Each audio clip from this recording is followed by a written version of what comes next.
The brake light and turn signal connections in our classic update harnesses can be broken into sections to more easily demonstrate how they work.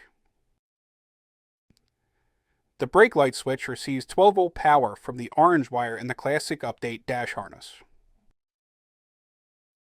When the brake pedal is pressed, the switch contact is closed and 12 volts travels through the switch to the white wire in the classic update dash harness.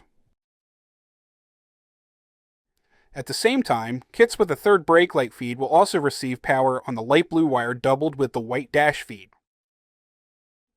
The light blue wire is responsible for illuminating a third brake light and can be taped back if you were not intending to add a third brake light to your vehicle. With the kit dash harness and turn signal connector in place, the white wire runs to the turn signal switch to control the brake and turn feeds.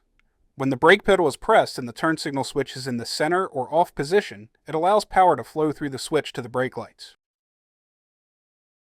The turn signal switch will override the brake switch when the lever is moved to indicate a left or right turn. Here the switch is in position to indicate a right turn while the driver is applying the brakes. Power flows the same way through the brake switch, but since the turn signal switch connection is closed, power is supplied via the fuse panel to the purple wire to trigger the flasher. This causes the flasher contacts to open and close, which will flash the indicator bulbs on the car. Since the brake switch is still closed, one brake light, or two brake lights if you're using the optional third brake feed, remains illuminated when the turn signal switch is in use.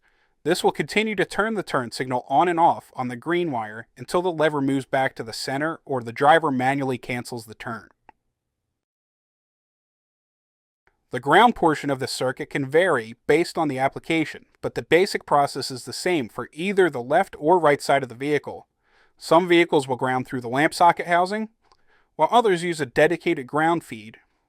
Refer to your classic update instructions to see how your particular project is configured. Some vehicles require separate feeds for the brake and turn circuits. This can be accomplished with our universal wiring systems, but the topic will be covered in a separate video. Be sure to subscribe and stay up to date with more tech tips and installation tricks.